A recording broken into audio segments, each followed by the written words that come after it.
और अब एक खास बात, देश सहित पूरा विश्व नोवेल कोरोना वायरस रूपी महामारी से जूझ रहा है। कई शहरी क्षेत्रों में धारा 144 लगा दिया गया है। ऐसे में आरजे रमझाझर भी आपसे अपील करता है, बिना कारण घरों से ना निकलें, समय समय पर हाथ अपना साबुन से जरूर धोएं और बेवजह फैल रही अफवाहों से दूरी बनाए रखें। यकीन माने, भारत सरकार सहित शासन प्रशासन इस महामारी को जड़ से उखाड़ने में जल्द ही कामयाबी पालेगी। धन्यवाद।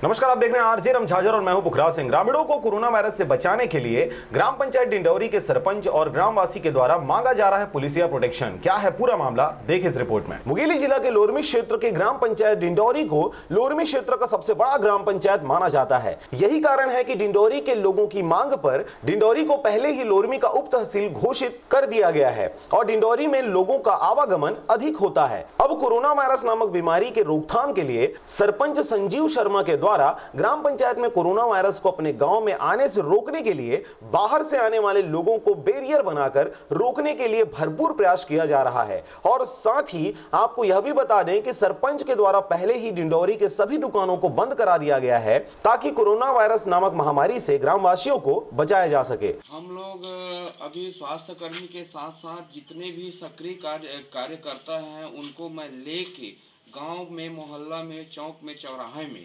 जाकर अनाउंसमेंट करवाया हूँ। उसी समय आप लोगों के यहाँ डिंडौरी में दस्तक हुई है, इस कारण आपको लगा कि वहाँ कोई नहीं है। मेरे डिंडौरी में चारों तरफ हर बेरियल में मेरे जितने भी वॉलंटियर हैं मौजूद हैं, मेरे जितने कार्यकर्ता हैं वो अपना काम कर रहे हैं। शासन प्रशासन के द्वारा ग्राम डिंडौरी को ब्लॉक का दर्जा दिया गया है, घोषणा राष्ट्रपति के द्वारा हो चुका है। और आज मैं शासन प्रशासन से मैं अपने ग्राम पंचायत डिंडौरी के लिए बार बार निवेदन कर रहा हूं कि यहाँ 1 और 2 सिपाही की सख्त ज़रूरत है, क्योंकि ग्राम पंचायत डिंडौरी लोरमी ब्लॉक में सबसे बड़ा गांव है। यहाँ जनसंख्या अधिक है।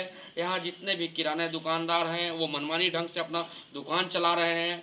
मैं इन सब को रोकथाम के लिए मैं शासन से निवेदन करता हूं कि जल्द से जल्द मेरे को 1-2 सिपाही की व्यवस्था कर मेरे को सहयोग प्रदान करें। मेरे पास जानकारी दे रहे हैं कि कोई भी सामान, कोई भी वस्तु अगर लेने के लिए जा रहे हैं आनन फानन तरीके से, तो दुकानदार अपने मनमानी ढंग से 2 रुपये का सामान को 3 रुपये में बेच रहे हैं, 5 का 7 में बेच रहे हैं। लेना है तो लो, नहीं तो भगो करके दुकानदार प्रताड़ित कर रहे हैं जनताओं को। हाँ, डिंडौरी में इस प्रकार का किया जा रहा है। मैं शासन प्रशासन से निवेदन कर रहा हूं कि वे ऐसे दुकानदारों को तत्काल 6 महीना की सजा दे और उनके दुकान को सील कर दिया जाए। मैं शासन प्रशासन से यही संदेश मांग रहा हूं। मेरे गांव ग्राम पंचायत डिंडौरी में बाहर से 32 लोग आए हैं। अब 32 लोगों को मैं प्राथमिक जो स्वास्थ्य केंद्र है उस वहाँ के कर्मचारियों से जाँच करवाया हूँ। उन लोग बताए हैं कि यहाँ इनके शरीर में कुछ भी नहीं है। तो अगर पॉजिटिव और नेगेटिव की जानकारी हमको 15 दिन के अंदर मिलता है, अभी तक के 2-3 दिन हुए हैं, उनके घर जाके मैं उनको सुरक्षित रहने के लिए कहा हूँ। और मैं शासन से ये उपेक्षा करता हूँ कि यहाँ पर किसी भी प्रकार से एक स्वास्थ्य कर्मी, अच्छे से कर्मी जो हमको कोरोना वायरस के बारे में पूर्णतः जानकारी दे दें, ऐसे स्वास्थ्य कर्मी की आवश्यकता है। संजीव शर्मा, ग्राम पंचायत डिंडौरी, सरपंच। लोरमी से हरजीत भास्कर की रिपोर्ट, आरजे रमझाझर।